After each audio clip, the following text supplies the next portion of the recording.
Hi, everybody, and welcome to Proof Weight Loss Surgery Works. I'm Sally, your Monday vlogger. It is Monday night, and it's been a busy week getting ready for the holidays, and today's been a really busy day. So, apologize for being late, but better late than never. That's what I always say.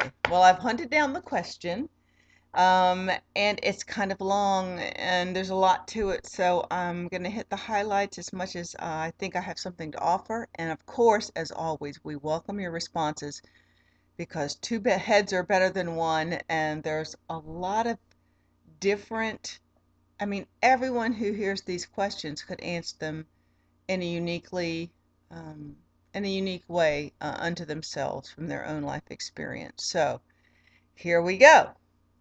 Again, it is how do you, how did you, or do you keep yourself focused on reaching your goals? That's one of many questions. Um, I would say that I kept myself focused because I'd kind of given myself a timeline of a year. I knew going into this that it would take me probably a year to lose the weight. And I just promised myself a year out of my life to focus on this and this alone. Nothing was going to distract me. Nothing was going to deter me. It was full speed ahead, pedal to the metal, um, you know, like a bull in a china shop, don't get in my way. That's the way I went after it. And that served me well because it took me a good 10 months to lose the weight. And when you want it desperately and you know you just got to keep holding on, keep holding on, keep holding on. It's not a year yet. Just keep fighting towards that year. That's what kept me focused. Um, and that served me well in that now I am 2+ years out at goal from surgery, and year and a quarter at goal, or actually a year and a half at goal. And it's just so entrenched in who I am now that I don't think about it anymore. The changes are permanent. Um, Next part of the question, did I take any detours at reaching my goals? Did you have any stalls, weeks, months where you didn't lose any weight? Okay, that's another kind of issue. Yes, absolutely. It's a given that you're going to have stalls on this journey. When you start out, you either start out wham bam out the door really quick, losing a lot in a hurry, and then you stall. And then it's really hard to take because you were doing so well and you figured, what did I do differently? Well, that wasn't my story. I started slow. I maintained that same kind of speed the whole 10 months it took me. But you know what? 10 months to lose 120 pounds or 100 pounds. I probably lost 20 before surgery. So what? I was a solid 10-pound a month girl most of the time. Sometimes a little more, sometimes a little less. There were absolutely times where I lost nothing. Generally, I was lucky at about 2 pounds a week. And I would say if you watch enough people's videos, you will see everybody's body kind of stalls about the same time frame. And I don't want to tell you that I'm sure when mine was, but I'm pretty positive. I had my surgery the early November. I'm pretty positive I had a stall in February or March.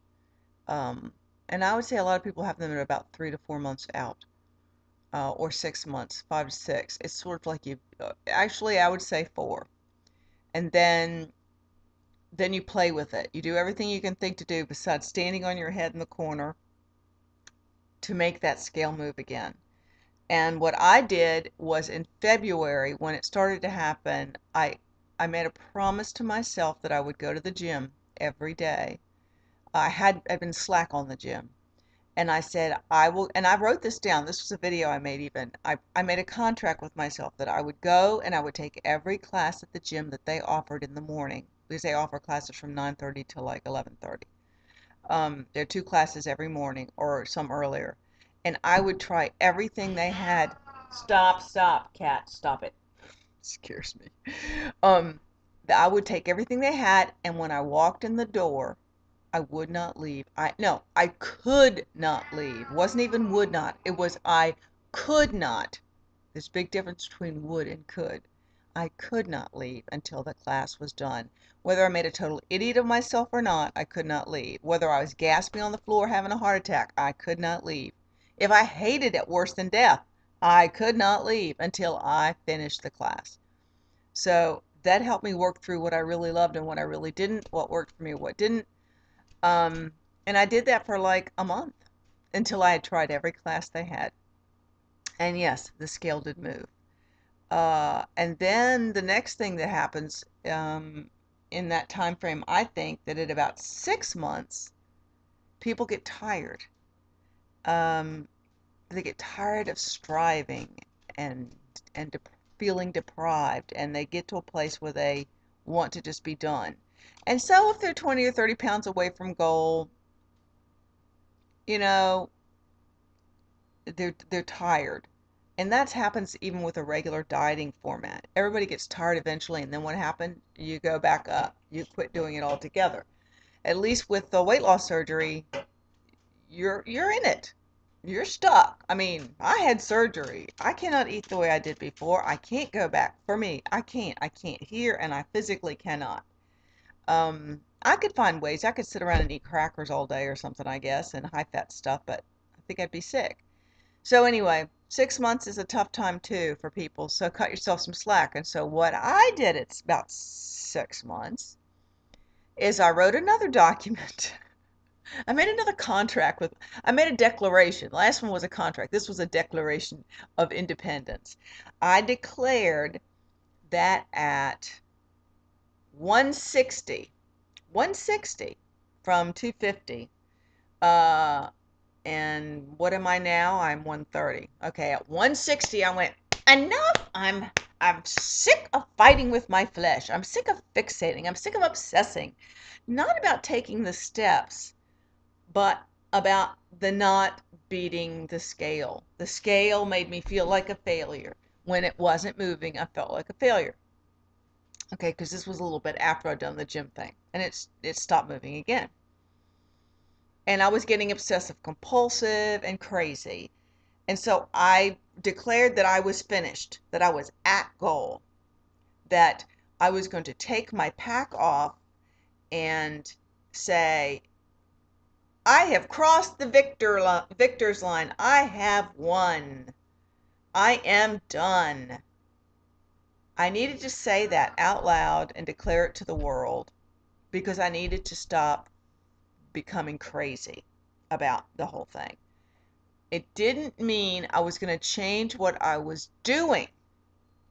I knew intentionally I was not going to change my behavior and my steps of action to be continually healthier and lose weight. No, not to lose, just to be healthier every day. Every choice I made was going to lead to good health at 160. I said, yeah, if I go further, if it happens, if something else happens and I go below goal, oh, well, that's fine. But I'm at goal at 160. I had no goal really before then. I used to worry about being 147 and looking too emaciated because I'd been there before and I didn't want to do that again and I didn't want to look sickly, and that was always in the back of my mind. What the heck? I went past 147 and by June, end of June, I was below 147. I was fine. I was 150 in June when I went, early June I'd hit 150, and I had made this declaration at 160 in March or April. See, so I had a long dry spell there in that spring. That was about 6 to 9 months out. And what I did was just keep walking forward. But I stopped stressing about the scale. Failure, failure, failure was all I could think. And so I threw that off. And my body, between the time I did that, doing the same steps still, not changing, not backsliding, not cheating, I was 135 by the end of September. And between September of that year and 6 months later, I've been around 130, 131, 128, 132 since then, and that's been over a year, year and a half. So that's my story. That's the detours reaching my goal. Well, I wish you could say it was a detour. I mean, I didn't. I tried to not go crazy. I didn't change my physical behaviors. Um, and yes, I did have stalls, as you've just heard. What keeps you going on living the WLS successful lifestyle? I'm on proof weight loss surgery works, and I always say I am proof weight loss surgery works, and I'm going to say it again. I am. I didn't know for sure I would be when I started off. I knew I wanted to reinvent myself. I knew I wanted to be slim. I didn't know I wanted to be an athlete. I mean, I don't run, so I guess you call an athlete a person who pumps on. I didn't know I wanted to go to the gym and tone and be buff. I didn't know I'd want to walk every day without fail. But those things are who I've become. I have I have transformed into a person who is open and willing to try anything, and not afraid and not intimidated anymore about what people think of me as much as I used to be. Still a little bit, but not for the reasons of being fat. For other reasons, for being too thin, for people thinking things because they think I'm puny or unhealthy looking or whatever. So that causes me to wear baggy clothes when I see some people that I'm afraid will think I've gotten too thin. I don't want them to think that, so I will cover it up, which is not a good thing. Just saying. Um, did I have moments where I just didn't care anymore, got comfortable with myself? What did I do to get? What did I say to myself, or to someone? What did someone say to you to get you back at it, fight for it, and be successful? I really didn't have any individual cheerleaders. I think that what I got was I was inspired by seeing everybody out there on YouTube and Facebook. They didn't have to individually cheer me on. I could see them wanting it and being encouraging and inspirational in their own walk. And that's what I plugged into. Although I've certainly received a boatload and more of support over the last 2 years, and I thank everybody for that.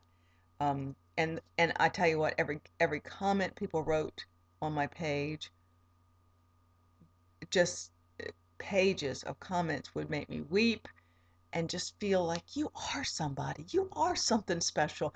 People like you. Just because your family thinks you're same old forever and ever and you're nothing special, and your children think you have nothing wise to offer the world or their world, other people think you have something intelligent to say. You are something good. So there. Yes, I did have cheerleaders. It was everybody who stopped by to encourage me on my own page. Um, and just friends, just the friends that are always there. Just like everybody's got a couple of friends that kind of bolster you up when you're having a low day. Um, but what they said to me was, no, you're not crazy. We all go through that. Whatever it is, whether whether you're craving something at night, or whether you've gone up 3 pounds and you don't know why, or no, it can't be real weight because you would have had to eaten X amount of calories to have gained 3 pounds overnight. So that's not really weight, that's water. So just don't worry about.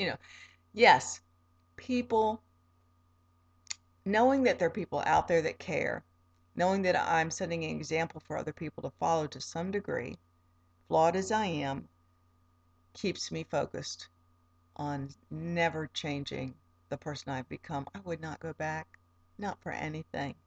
I really, really appreciate that I am the person God created to me to be, and I had been really off track for 45, 46 years, the bulk of my life, childhood to adulthood.